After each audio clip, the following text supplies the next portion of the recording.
안녕하세요, 여러분. 커말킹입니다. 에피소드 5 하드웨어 1탄 CPU라는 내용에 대해서 배워볼 텐데요.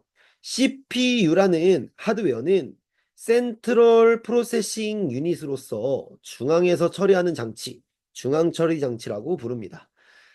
하드웨어 중에 5할 정도를 담당한다고 생각하시면 돼요. 그래서 여러분들이 컴퓨터를 구매할 때 CPU를 결정하셨다면 컴퓨터 부품 중에 50% 이상은 결정하신 것과 같습니다.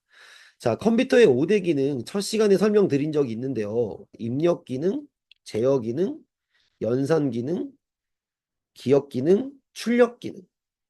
이 5가지 기능이 있는데 그 중에 제어, 연산, 기억 이 3가지나 갖고 있는 게 바로 CPU입니다. 그래서 CPU의 구성으로 들어가 보면 제어 장치, 연산 장치, 그리고 제가 기억이라고 했는데 기억 장치는 되게 많아요. 여러분들이 들어봤던 램, 하드디스크, SSD 이런 것들도 다 기억 장치인데 그런 기억 장치는 다음 시간에 배워보도록 하고요. CPU 안에서 기억을 담당하고 있는 녀석을 레지스터라고 합니다. 그래서 이 3가지 기능, 어쨌든 기억의 전체 기능은 아니지만 기억 기능도 있어요. 그래서 이 3가지 기능을 담당하고 있는 그 장치가 바로 CPU라고 하고요. CPU가 하드웨어 부품 중에 엄청나게 비싼 편에 속합니다. CPU가 성능이 좋으면 그만큼 컴퓨터가 비싸다라고 생각하시면 될 것 같아요. 그럼 제어는 어떤 역할을 하는 녀석이냐면 뭐 예를 들어서 명령하고 해독하고 그리고 지시하고 감시하고 감독하고 이런 모든 컨트롤하는 그런 장치가 제어 장치라고 생각하시면 될 것 같고요. 연산 장치는 이제 논리적으로 혹은 사칙 연산, 산술적으로 이렇게 연산을 수행하는 그런 장치라고 생각하시면 될 것 같습니다. 그리고 그 도중에 혹은 결과값을 기억하는 레지스터 총 이 3가지가 CPU의 구성이에요. 그러면 어디에 포커싱을 맞추냐? CPU의 구성 요소로 올바르지 않은 것은 1번 제어장치, 2번 연산장치, 3번 레지스터 이렇게 나올 수도 있는데 그렇게 문제가 나올 확률은 굉장히 적고요. 너무 쉽기 때문에. 그래도 나온 적은 있습니다. 그 다음에 2번째. 레지스터에 대한 설명으로 올바르지 않은 것은 일단은 모든 기억장치 중에 속도가 가장 빨라요. 그래서 용량은 가장 작습니다. 그러니까 우리 초등학교 때 보면 좀 왜소하고 약간 마른 친구들이 달리기가 빠르잖아요. 그렇게 알고 계시면 쉬워요. 기억 장치들은 속도가 빠르면 그만큼 용량이 작다고 생각하시면 문제를 맞출 확률이 굉장히 높아집니다. 우리 커만 2급에서는. 그래서 1비트의 정보를 기억하는 플립플롭 구조라고 생각하시면 될 것 같고요. 그러니까 새로운 내용이 들어오면 기존에 있던 내용은 없어져. 약간 금붕어처럼. 또 새로운 내용이 들어오면 또 없어져요. 기존에 있던 내용은 또 없어져. 그게 바로 플립플롭 구조. 용량은 굉장히 작습니다. 하지만 비교가 안 될 만큼 속도가 가장 빠르기 때문에 어떤 기억 장치가 레지스터보다 빠르다 이러면 무조건 틀리는 겁니다. 아시겠죠? 그리고 제어 장치, 연산 장치가 아닌 것은 제가 이렇게 4가지씩 사지선다 문제이기 때문에 4가지씩만 물론 이것보다 훨씬 많아요. 그렇죠? 제어 장치도 이것보다 많고 연산 장치도 이 4가지보다 훨씬 많습니다. 하지만 제가 이렇게 알려드린 이 4가지만 기억을 해주신다면 제어 장치의 구성, 연상 장치의 구성에 대해서 문제가 나온다면 다 맞히실 수 있어요. 그러니까 문제가 어떻게 나오냐? 제어 장치가 아닌 것은 1번 프로그램 카운터, 2번 명령 해독기, 3번 명령 레지스터, 4번 가산기 이런 식으로 나온다는 거예요. 그러니까 3가지는 제어 장치, 1가지는 연산 장치. 반대로도 나올 수가 있겠죠. 그런 식으로 제어 장치랑 연산 장치 안에 4가지씩 있는 걸 암기해 두시면 굉장히 좋을 것 같고요.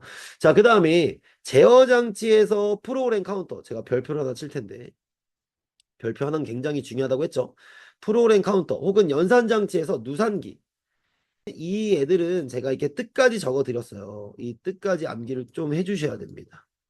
그래서 레지스터는 앞에서 설명을 했으니까 제어 장치를 좀 살펴보면 제어 장치는 CU라고 불러요. 편의점 이름도 있지만 그건 아니고요. 컨트롤 유닛이라고 해서 제어하는 장치다. 첫 번째 배워볼 제어 장치는 프로그램 카운터. 우리나라 말로 명령어 계수기라고도 부르고요. 얘는 뜻까지 알아놓으셔야 돼요. 다음번에 실행할 명령어의 주소 혹은 번지를 주소라고 하죠. 그거를 기억하는 그러면 얘는 기억한다고 했으니까 하나의 레지스터가 될까요?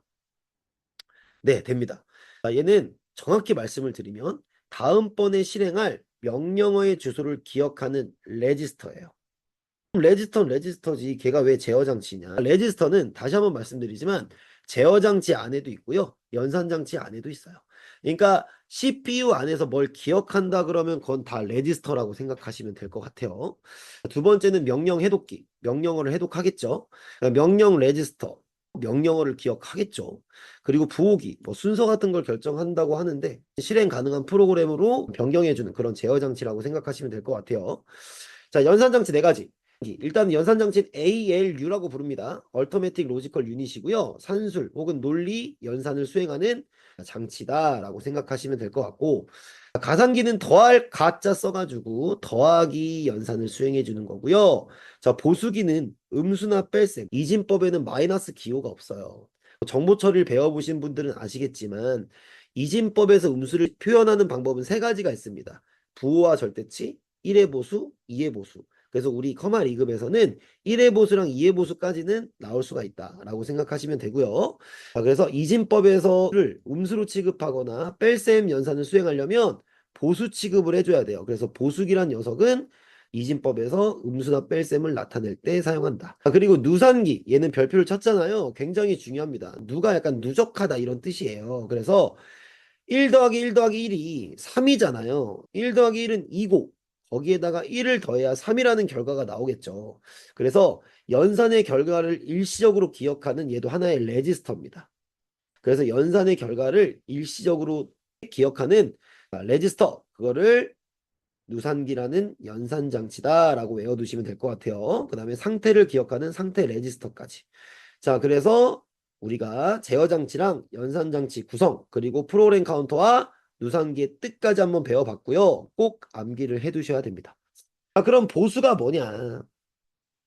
1의 보수가 있고요. 2의 보수가 있는데요. 이진법에서 1과 0으로 돼 있으니까 1을 0으로 변환시키고 0을 1로 변환하는 걸 1의 보수라고 합니다. 굉장히 쉬워요. 여기를 좀 살펴보시면 자, 예를 두 가지를 들어놨는데요. 이렇게 쓴 거는 이진법이라는 뜻입니다. 1101이라는 이진법이 있는데 얘를 1의 보수 취급한다 라고 했을 때 1은 몇으로? 0으로. 그리고 0은 1로 바꿔서 이렇게 1의 보수의 결과가 나오는 거고요. 얘도 마찬가지예요. 1은 0으로 0은 1로 바꿔서 이런 식으로 1의 보수가 나오는 겁니다. 굉장히 쉽죠. 이런 건 뭐 초등학생들도 다 알 수 있을 거예요. 그런데 이제 2의 보수가 문제인데요. 1의 보수에 1을 더해요. 그러니까 이렇게 문제 나올 수도 있는 거예요.